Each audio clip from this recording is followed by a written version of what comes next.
दो देश दो प्रस्ताव, मगर मकसद एक है, भारत के सहारे चीन को अलग थलग करना। क्योंकि अमेरिका और ब्रिटेन ने जो ऐलान किया है उससे चीन की आर्थिक नब्ज ठंडी पड़ जाएगी।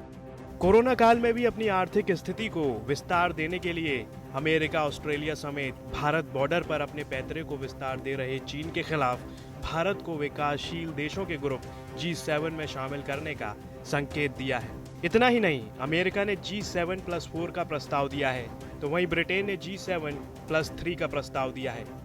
ब्रिटेन इसे 10 डेमोक्रेसी का नाम दे रहा है और इसका मकसद रूस को इस ग्रुप से बाहर रखना है।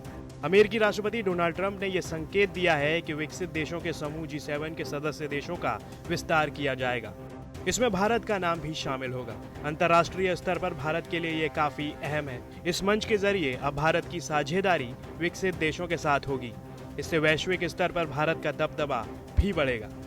ये भारत के लिए एक बड़ी कूटनीतिक जीत है, ट्रंप ने शनिवार को कहा। समय की मांग है कि इस समूह का विस्तार किया जाए। G7 का स्वरूप काफी पुराना हो चुका है। ये पूरी दुनिया का ठीक से प्रतिनिधित्व नहीं करता है, इसलिए इसका विस्तार जरूरी है। आपको बता दें कि G7 7 सदस्य देशों का संगठन है। फिलहाल Canada, France, Germany, Italy, Japan, United kingdom और अमेरिका इसके सदस्य देश हैं। शनिवार को राष्ट्रपति ट्रंप ने इसके विस्तार के प्रस्ताव रखा। इस विस्तार में एशिया के 2 मुल्क भारत और दक्षिण कोरिया शामिल हैं। इसके अलावा ऑस्ट्रेलिया और रूस को भी इस संगठन का सदस्य बनाने की बात ट्रंप ने कही है। ट्रंप के इस फैसले से चीन और पाकिस्तान की किरकिरी हुई है। राष्ट्रपति ट्रंप का यह ऐलान उस वक्त हुआ जब कोरोना महामारी में WHO की भूमिका की जांच को लेकर भारत और ऑस्ट्रेलिया ने अमेरिका को खुलकर समर्थन दिया है। हालांकि कोरोना महामारी के चलते राष्ट्रपति ट्रंप ने G7 की होने वाली बैठक को टाल दिया है। मैं इसे स्थगित कर रहा हूं क्योंकि मुझे नहीं लगता कि G7 में क्या चल रहा है उसका ठीक तरह से प्रतिनिधित्व करता है।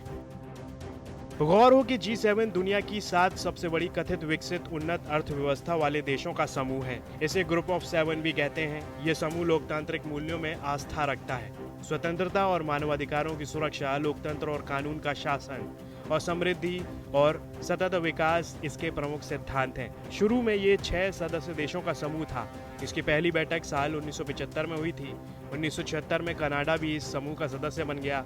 इस तरह से G7 बन गया। G7 देशों के मंत्री और नौकरशाह आपसी हितों के मामले पर चर्चा करने के लिए हर साल मिलते हैं। शिखर सम्मेलन में अन्य देशों और अंतर्राष्ट्रीय संगठनों के प्रतिनिधियों को भी भाग लेने के लिए आमंत्रित किया जाता है। ब्यूरो रिपोर्ट, दुनिया तक।